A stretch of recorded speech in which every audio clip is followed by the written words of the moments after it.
Selamat pagi pemirsa, program Asta Cita Presiden Prabowo Subianto terus menghadapi sejumlah tantangan. Sejak awal 2025 tahun ini, tantangan semakin nyata terlihat di sektor ekonomi.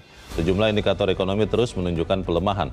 Pertumbuhan ekonomi misalnya stagnan di kisaran angka 5%. Data Badan Pusat Statistik terbaru menunjukkan pertumbuhan ekonomi tahun 2024 tumbuh 5,03%. Meski masih di atas level 5%, pertumbuhan ini meleset dari target pemerintah 5,2%.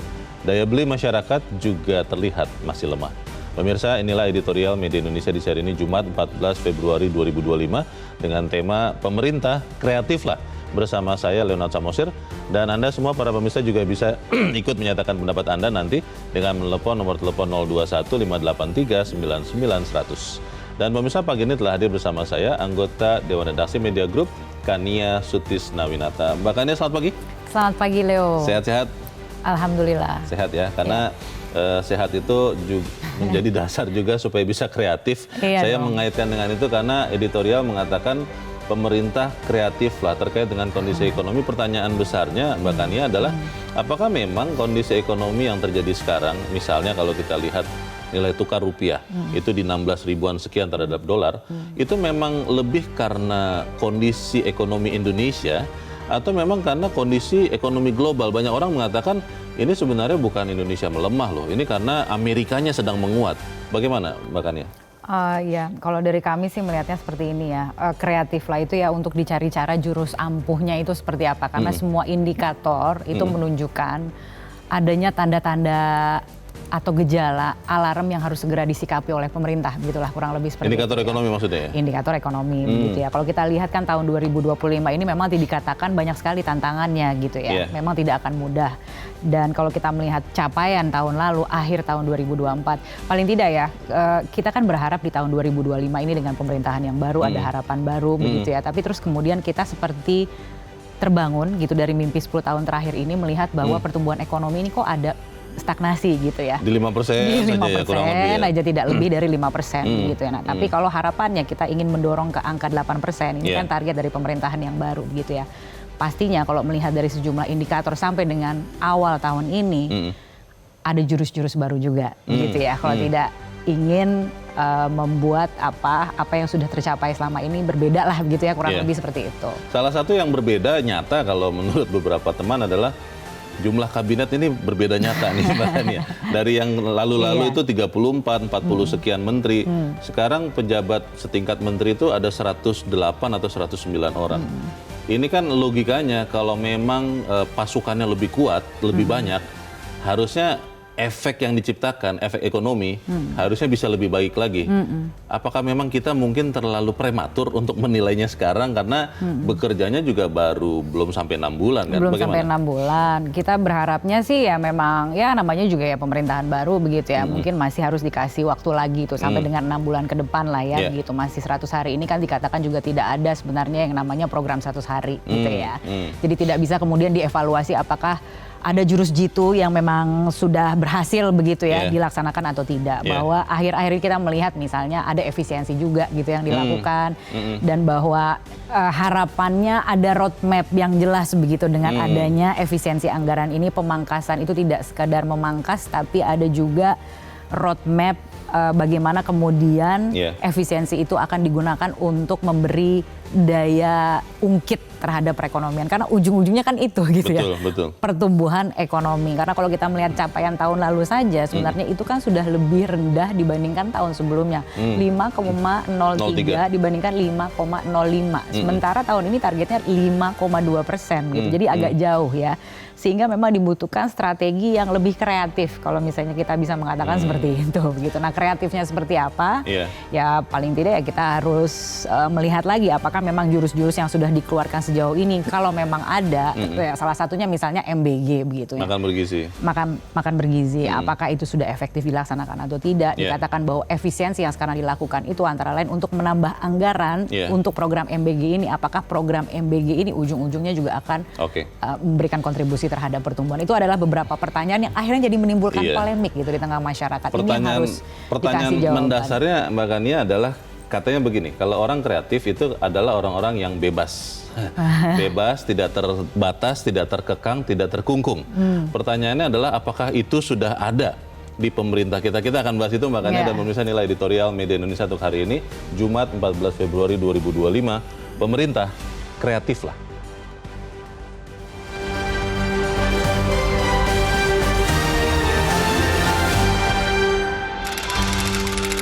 Pemerintah kreatiflah.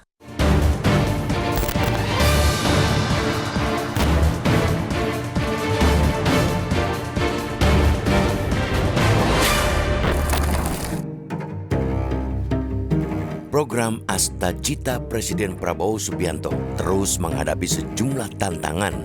Semenjak awal 2025, tantangan makin nyata terlihat di sektor ekonomi. Sejumlah indikator ekonomi terus menunjukkan pelemahan. Pertumbuhan ekonomi misalnya stagnan di seputaran 5%. Data Badan Pusat Statistik atau BPS terbaru menunjukkan pertumbuhan ekonomi di 2024 cuma tumbuh 5,03%. Meski masih di atas level 5%, pertumbuhan ini meleset dari target pemerintah 5,2%. Daya beli masyarakat juga masih lemah. Rupiah dan indeks harga saham apalagi. Nilai tukar rupiah terus-menerus berada di atas 16.000 per dolar Amerika Serikat. Begitu juga indeks harga saham gabungan atau IHSG yang sudah terjun bebas dan terus terkoreksi di bawah level psikologis 7.000. Pelemahan terus-menerus IHSG itu membuat penurunan indeks bursa Indonesia masuk kategori terburuk. Kabar buruk juga datang dari industri padat karya. Sejumlah industri padat karya dilaporkan sudah ancang-ancang melakukan pemutusan hubungan kerja atau PHK. Gelombang PHK tersebut bakal terjadi di industri alas kaki dan tekstil di berbagai wilayah. Pada 2025, gelombang PHK di sektor ini diprediksi mencapai 280.000 pekerja dari sekitar 60 perusahaan tekstil. Belum lagi potensi PHK yang ditimbulkan oleh program efisiensi yang dicanangkan Presiden Prabowo Subianto. Meski pemerintah berkeras bahwa tidak ada PHK dari efisiensi tersebut dan hanya penghentian para pekerja kontrak, toh dampaknya ada ribuan pekerja kontrak yang bakal terlempar oleh program efisiensi. Indikator-indikator tersebut merupakan alarm yang semestinya direspons cepat-cepat oleh pemerintahan Prabowo Gibran. Memang, kondisi-kondisi pelemahan ekonomi tersebut tidak terlepas dari kondisi ekonomi global. Misalnya, rontoknya IHSG yang juga dialami oleh banyak negara. Begitu juga dengan gelombang PHK di sektor industri padat karya akibat sepinya pesanan dari luar negeri. Namun, pemerintah tidak bisa berlindung di balik kondisi global tersebut.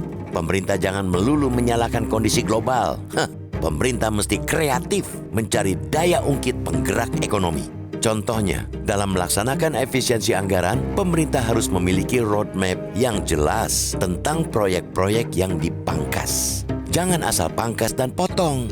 Jangan sampai justru menciptakan kekisruhan. Pertahankan proyek yang bisa menjadi pengungkit ekonomi dan bermanfaat langsung bagi masyarakat. Hentikan proyek yang salah langkah sehingga hanya sia-sia dan berdampak pada pendanaan negara yang tidak bermanfaat. Pemerintah juga dituntut menjaga iklim investasi dan berusaha sehingga tidak menimbulkan biaya tinggi.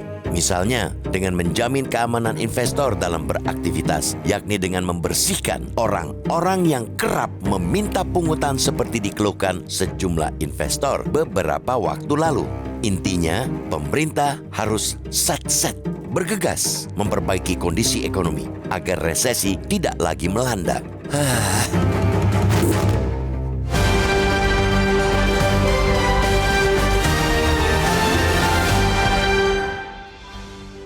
Kreativitas Mbak Kania memang harus ada, tapi juga kan ada ruang atau space untuk bisa kreatif. Kalau kita lihat yang terbaru saja, 3.000 triliun lebih APBN, sekarang 306 triliun dipangkas, mungkin bisa lebih, mungkin bisa kurang. Ini kan mungkin kalau saya menjadi menteri-menteri jadi bingung, ini baru mau mulai bekerja nih, loh udah dipangkas nih, PU saja 80% kalau tidak salah dipangkas, bagaimana? Ya, iya, bisa dikatakan seperti itu ya, bisa dikatakan seperti itu ya.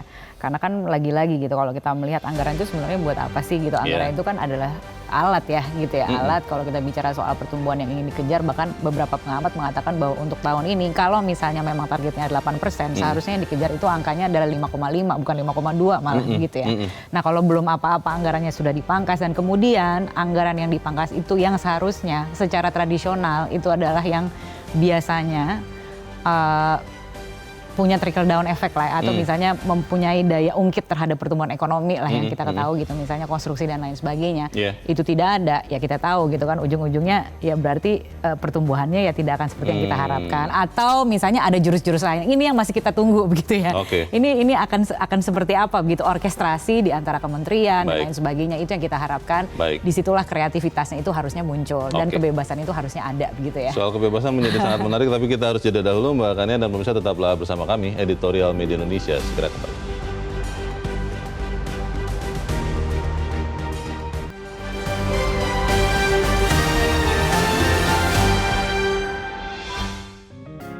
Media Indonesia mengajak Anda untuk mengakses fitur premium e-paper. Dengan sajian konten berbasis intelektual dan meneguhkan kebangsaan, Media Indonesia tampil dengan lebih dinamis melalui e-paper Media Indonesia yang dapat Anda akses kapan saja, di mana saja. Caranya mudah, download aplikasi Media Indonesia di Android atau ketik link epaper.mediaindonesia.com atau bisa scan QR code pada layar kaca Anda. Klik tab e-paper di bagian samping layar tablet Anda, daftarkan data diri, serta pilih paket berlangganan e-paper Media Indonesia sesuai dengan kebutuhan Anda. Nikmati juga bonus spesial tambahan 4 halaman rubrik fokus setiap hari. Semua bisa Anda dapatkan hanya di e-paper Media Indonesia. Untuk informasi lebih lanjut, hubungi customer service di nomor 0811 1201 2018 atau kunjungi media sosial @mediaindonesia. Media Indonesia, referensi bangsa. Terima kasih Anda masih bersama kami pemirsa, dan sekarang kita akan mendengarkan juga Mbak Kania pendapat dari pemirsa Metro TV. Saat ini kita sudah terhubung dengan pemirsa Metro TV di Cirebon, Jawa Barat. Ada Ibu Indra. Ibu Indra, selamat pagi. Selamat pagi Bung Leonard Samosir dan Mbak Kania Sutisnawinata. Assalamualaikum warahmatullahi wabarakatuh. Metro TV. Waalaikumsalam warahmatullahi wabarakatuh. Bagaimana Bu Indra? Kreatif. Bu Indra kelihatannya kalau saya tidak salah adalah orang yang kreatif. Mungkin boleh berbagi dengan pemerintah Bu Indra. Silakan Bu. Terima kasih sekali tersanjung. Bung Leo dan Mbak Kania, ini suara dari kami masyarakat bawah yang awam tentang politik ya. Nah, tapi mudah-mudahan kami termasuk orang-orang yang ingin membaktikan diri buat Indonesia yang lebih berkualitas. Nah, kalau dikatakan pemerintah kreatif lah, Bung Leo, Mbak Kania, sepertinya sudah berusaha untuk kreatif, ya.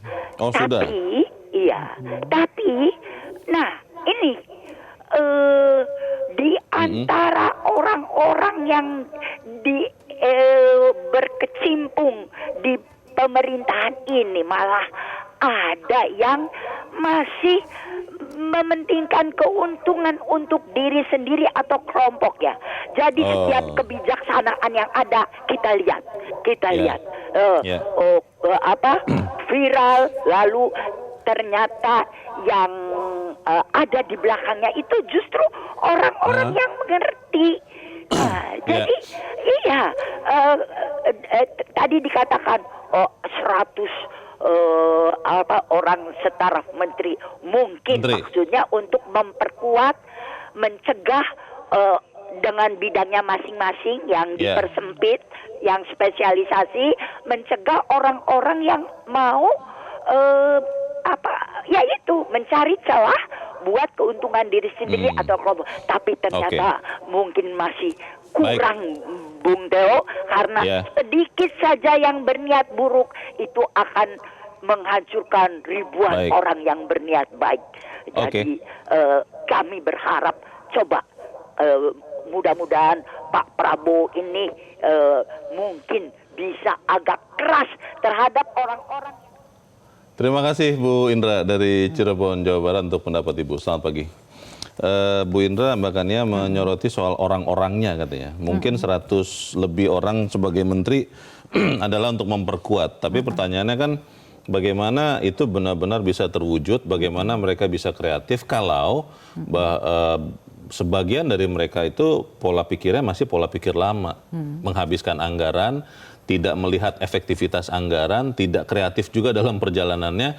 Kalau memang masih punya anggaran untuk mengangkat staf khusus, misalnya begitu kan, pernah terjadi belum lama ini, itu dilakukan saja. Tidak mengerti bahwa konsepnya adalah berhemat, dan hemat itu juga tidak menghilangkan fungsi ekonominya. Bagaimana Mbak Kania? Ya gimana ya? Kalau saya sih melihatnya, kami melihatnya seperti ini ya. Kalau kita bicara soal kreativitas, lagi-lagi ya, kalau kita bicara kan anggaran ini memang pada dasarnya adalah ada program, pemerintah menyusun program gitu, kemudian ada anggaran yang harusnya dimanfaatkan untuk membiayai program tersebut. Pada kenyataannya ternyata di tengah kondisi, itulah yang kemudian kita katakan di dalam editorial pada hari ini, bahwa ada tantangan-tantangan. Ada tantangan eksternal, ada tantangan internal. Betul. Eksternalnya ini lumayan, karena kita melihat ada pemerintahan baru di Amerika, kemudian juga ada banyak sekali ketidakpastian dari sisi eksternalnya, mempengaruhi pasar modal kita juga, rupiah kita juga, yang membuat akhirnya sekarang pemerintah harus berhemat. Mengatakan seperti itu ya, untuk apa? Untuk mengakomodasi program-program yang memang sudah jadi janji kampanye, begitu ya. Salah satunya adalah MBG, karena melihat bahwa ternyata secara realita tidak mungkin dilaksanakan dengan anggaran yang ada sekarang ini. Itu salah siapa? Itu yang kemudian menjadi pertanyaan. Mengapa kemudian tidak bisa disiapkan dari tahun lalu? Padahal ada beberapa menterinya yang memang sudah ada dalam kabinet yang sebelumnya, gitu. Itu kan pertanyaan ya. Nah, bahwa sekarang yang sekarang dihadapi ini apa, gitu ya? Tahun 2025 ini apa jurus-jurus yang kemudian akan dijalankan? Apa tantangan secara domestiknya? Ini juga harus dilihat, bukan hanya eksternalnya saja.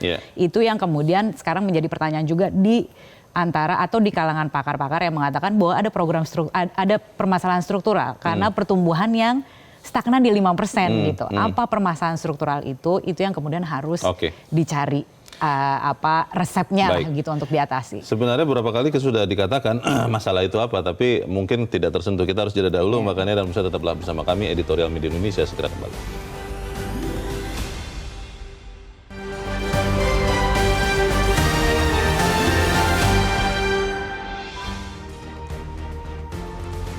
Terima kasih Anda masih bersama kami. Kita di bagian akhir diskusi kita pagi ini. Apa sumbangan yang bisa kita berikan Mbak Kania supaya pemerintah bisa kreatif dalam kondisi yang sangat terbatas ini? Iya, kalau yang paling penting adalah sekarang ini yang diharapkan supaya fokus ya. Di ini masih panjang sih sebenarnya, masih bulan Februari gitu ya. Belum juga triwulan pertama gitu ya. Jadi memang masih banyak lah ya, masih banyak waktu gitu ya untuk kita paling tidak melihat ulang strategi ini. Kan sebenarnya sudah di Asacita itu kan sudah berulang kali kita dengar gitu ya, paparannya seperti apa yang akan dilakukan. Ini adalah tahun pertama pemerintahan Prabowo Subianto dan Gibran Raka Buming Raka begitu ya. Tahun 2025 ini kan sudah jelas program-programnya itu apa saja yang akan dijalankan, fokusnya ada di mana dan lain sebagainya. Bahwa di tengah-tengah jalan ada tantangan-tantangan, ya disitulah gitu ya. Kemudian sebagai pemerintahan mempunyai peran sentral untuk adaptif gitu ya. Adaptif gitu. Nah, jurus-jurusnya itu memang ada gitu yang harus kemudian dikeluarkan. Misalnya memang harus ada penyesuaian dan lain sebagainya. Efisiensi yang dilakukan sekarang 300 triliun, anggaplah itu memang ada kebocoran, anggaplah seperti itu. Nah, sekarang yang harus dilihat lagi adalah anggaran-anggaran yang dipangkas ini sudah tepat sasaran atau tidak. Dan roadmap-nya itu akan seperti apa gitu. Karena yang terakhir kita dengar adalah Bu Ani juga mengatakan bahwa ini akan jadi baseline untuk tahun depan gitu ya. 300 triliun yang dihemat ini. Mungkin yang paling penting juga adalah satu ya, komunikasi ya. Supaya kemudian semua orang tahu mau kemana pemerintahan ini berjalan, supaya kemudian ekonomi kita karena transparansi bisa itu tercapai. penting sekali. Kita harapkan apa yang kita sampaikan di sini menyumbangkan bagi itu, Mbak Kania. Terima kasih sudah di tempat ini. Selamat pagi. Selamat pagi. Pemirsa, pemerintah dituntut untuk menjaga iklim investasi dan berusaha sehingga tidak menimbulkan biaya tinggi. Misalnya dengan menjamin keamanan investor dalam berinvestasi, dengan membersihkan orang-orang yang sering meminta pungutan, seperti dikeluhkan sejumlah investor beberapa waktu lalu. Intinya pemerintah harus satset bergegas memperbaiki kondisi ekonomi agar resesi tidak melanda Indonesia. Saya Leonard Samusi, berterima kasih Anda sudah menyimak editorial Media Indonesia untuk pagi ini. Terus jaga kesehatan Anda, terus jaga nurani Anda. Selamat pagi, sampai jumpa.